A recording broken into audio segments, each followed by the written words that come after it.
as member to member, the relationship between people. So when we look at the history, we wanted to gnaw our arms off. We were so tired of it. Take it over and over. They can call it different names just so you can take the same history and over. And they never told the truth. They still not telling the truth. They just did a movie on Lincoln, didn't tell the truth. All the scholars and historians weighed in on it and said, no, it's not true. But you'll never hear that story. Right? Just like you won't hear the true story of Thomas Jefferson or anything. You see, because if you have the power to select history, then you create the kind of history you want people to see and have. And shame on us if we think the systems of education that are in place are going to educate us about our history. The mayor was so correct. You want them to know, we got to tell them that's why I wrote the book.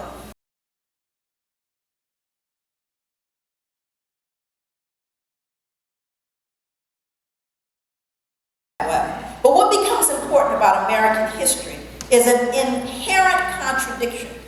And the contradiction is the notion of freedom and democracy. And at the exact same time that we are teaching the concept of freedom and democracy, we are committing genocide against the native population here, and we are enslaving people of African descent. That is a contradiction to send us you're poor, you're tired, your huddled masses yearning to breathe free. They're just a little off there. So what does that mean? How does one, on the one hand, testify, stand up, pontificate about freedom and democracy, and then engage in behaviors that are the antithesis of that? How do you then engage in what is nothing less than barbaric behavior towards people?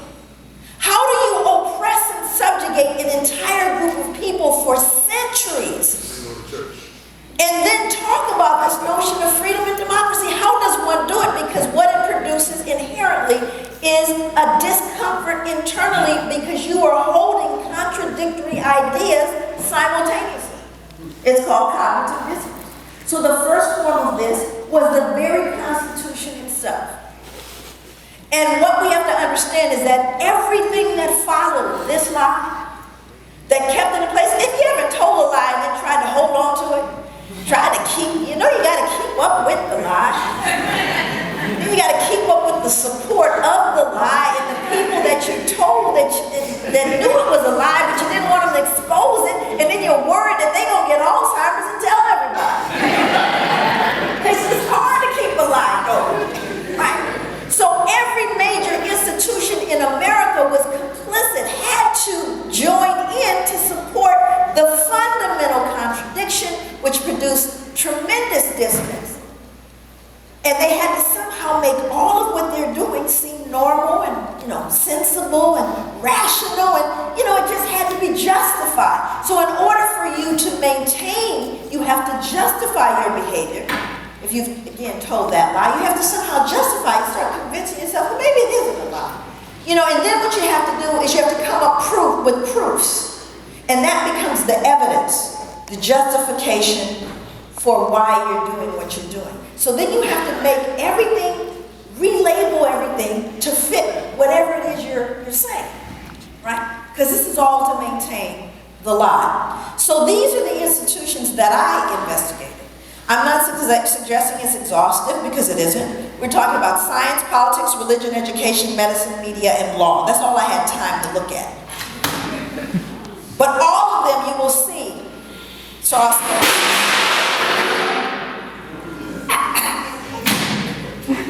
Actually, a literal mouse. Scared the mouse too. So anyway, so what I'm going to do is I'm going to take you through, and some slides I will skip. Actually, this presentation is going to include parts of my second book as well, which I'm trying to stay at home long enough to finish writing it. But it's pretty much close to finished. But there'll be parts of that, but a lot of it's in the book, in the actual original book. So if we look through, and once again, thanks to Floyd, if you look carefully at this photo, because I took this picture, you'll see Floyd in the background like a little ghost bouncing off. Floyd is actually in the picture, because he walked me around so I could take these pictures.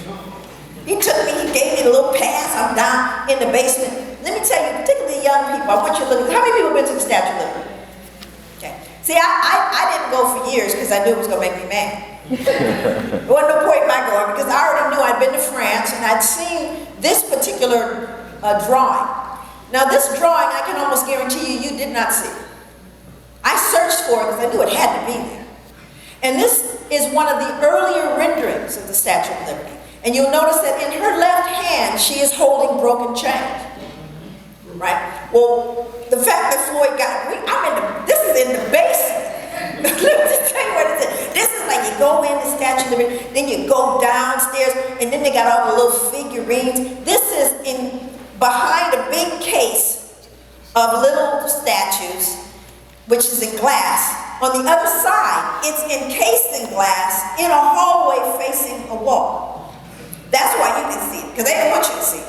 They could not put it there because it's such a real part of history. So the question then becomes, what are those broken chains about? Now, this was commissioned by Bartholdi, who was the artist, the sculptor. In 1865, that's when they decided this would be a good idea to do. Well, important here, yes? Right, and so they said, in honor of that, and to forge this relationship of France with the United States, understanding the struggles that we are sharing, we want those chains to represent the break with slavery, with war, with death. And when he sent this rendering, Bartholdi sent it, they said no. So, Floyd insists that I go everywhere, because, he knows I have a bad attitude. He was new at the job. I didn't want to get him fired or, news at 11. So, I'm floating around Ellis Island, and I go on the tour. Now, those of you that have gone, you know that there are thousands. Every 15, 20 minutes, a ferry comes and drops off folks, picks up folks. Thousands per day, people coming back and forth. And you got the people with the cameras, you got the folks speaking different language, you got the school children holding their hands, you got everybody. Everybody's showing. So I came in my little group, and then there's a ranger that comes and he walks you through. So the ranger in my group says, and if there are any questions. Yes, I said, I want to know about the chains. So everybody in my group goes, chains? What you talking about, chains? So this particular, and I have to give him his props. He says, I am going to share with you about the chains. It'll be a little later. So we go through the whole, and the whole tour, you got parts of the Statue of Liberty, the torches over, they got her head over there. They show you how thick it is and what it's made of and why it's copper turned green. Oh, I got over here. They tell you way more than you want to know. So I'm waiting patiently. So we get to this little park area, and there are bronze statues of Bartholdi, the Eiffel guy, the philanthropist, the little bronze statues. He goes, now I'm going to speak to that question you had. He said, when Bartholdi first sent over the renderings, he included chains to show the end with the slavery and the end of the Civil War. He said, and the United States protested and said, we do not want the chains. And Bartholdi said, oh yeah, you're going to have chains. So he said, he was like, insisted that they have the chains. And the United States insisted that they not be there. Because any number of reasons. What it represented, reminding the South that they had lost, whatever. We want the Statue of Liberty to represent a broader, all of this stuff. Bartholdi said the chains got to stay. But who won the argument? Bartholdi won the argument, but you didn't know he won. Because you could never see the chains. The chains are actually at her feet. Where you cannot see them under any circumstances. Unless, of course, you're in a helicopter with a zoom lens. That is the only way you can see these chains. And what's interesting about it is, so someone, sometimes I was so upset about it that, I was in the ranger station. Now I'm talking to senior rangers. Two of them, one a woman, one a man, both of them black. Man had been there 25 years, a woman had been there at least 14. And I'm talking to them about the chains. And I'm explaining to them, well, first of all, Dr. Joy, why are the chains important? I'll tell you why they're important. Because when you get off the little ferry, you have little children, little Timmy and Cindy, and they're saying, my great-great, guess what? My great-great came through Ella. My great-great was on. That's what they're saying. And little black children, you see, are looking on curiously because they see no connection with Lady Liberty. What? But how much taller would they stand if they knew she was standing on the chains that their ancestors didn't come through Ellis Island on, but in the belly of ships? How much prouder would they be if they knew that she was standing on the broken chains of their ancestors, the people upon whose shoulders they stand? How could they not stand tall? And they deserve that.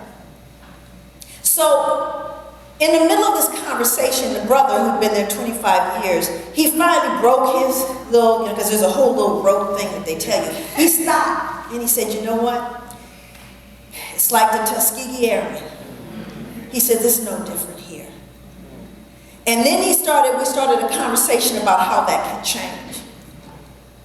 But in the middle of our conversation, a seasonal worker, young white girl, 20-something, stood in front of him, walked up and stood in front of this man, 25 years he'd been there, and said, oh, we don't need to show the chains. That's unnecessary. There's all this, however many 100 feet of her is enough freedom and democracy for everyone. There's no need for the chains. Now, I need you to understand, this is when we almost had news at 11. The first thing I did was I recommended some reading materials for her. I said, and once you have properly become educated, you can engage in an intelligent conversation with me. But right now, you just need to back up. But the insult wasn't to me, but to these two senior rangers. Are you following? She's a seasonal worker, but it didn't stop her from stepping right in front of them because you see, it was creating cognitive dissonance for her. And she didn't know what to do with that except do what has always been done, which is basically step in front and tell folks how they're going to think. But I wasn't going to roll that way. So this becomes really important. I share this wherever I go, right? Now here's what's ironic. I'm going to have to check with Floyd on it because I might have to come back. Floyd arranged for me to train all the rangers who didn't know the chains were there. So I ended up going back and training. And in addition to that, whoever the head guy said, he promised that he would make this right. I said, because I know I can find some brothers, artists, sisters, and that'll sculpt this little piece right here. If you need it, I'll take a picture myself if you get me up there, and all you got to do is put it on the tour and explain what they are, because that's why it's not there, because then you'd have to explain what they are. It's all around it, largely to suppress the other European invaders, not for the Africans, who were very gentle people, by the way. But what's interesting is when you walk in, to your right and to your left are male and female slave dungeons.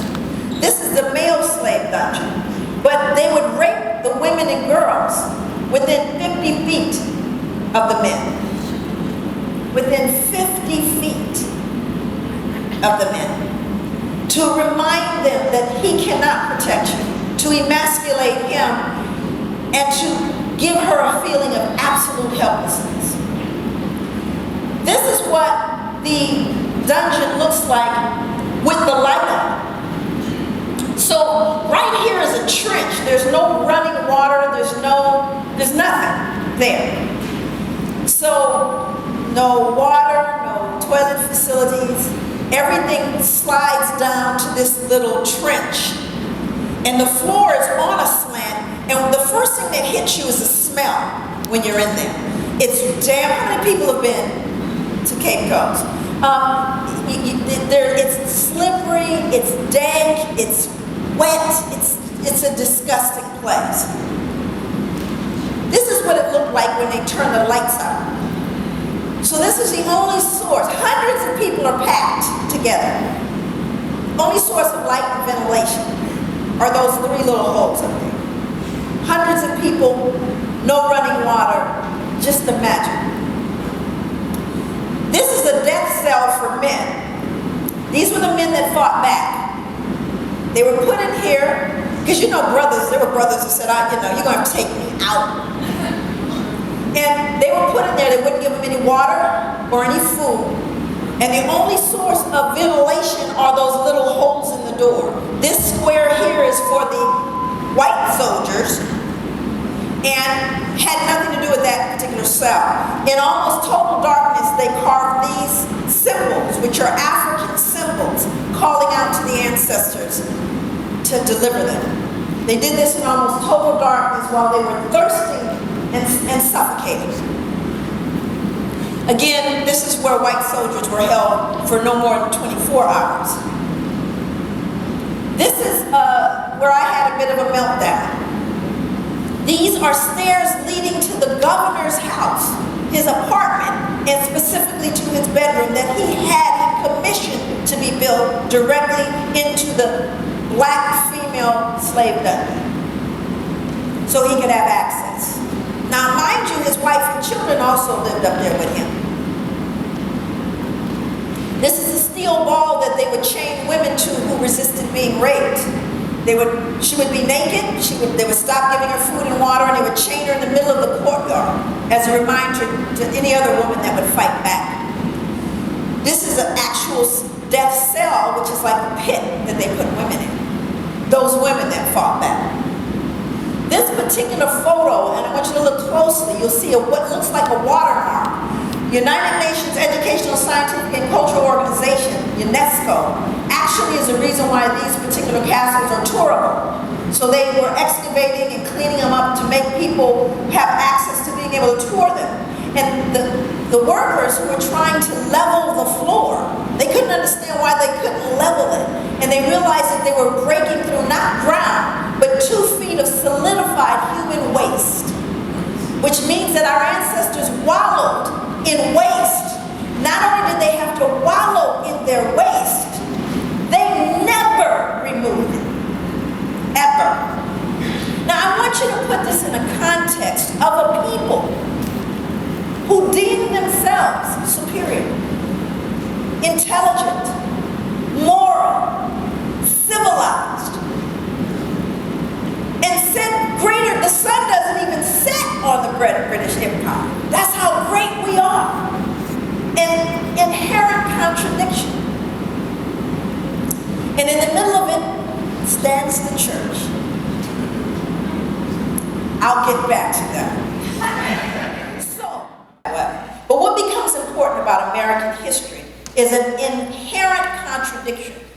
And the contradiction is the notion of freedom and democracy.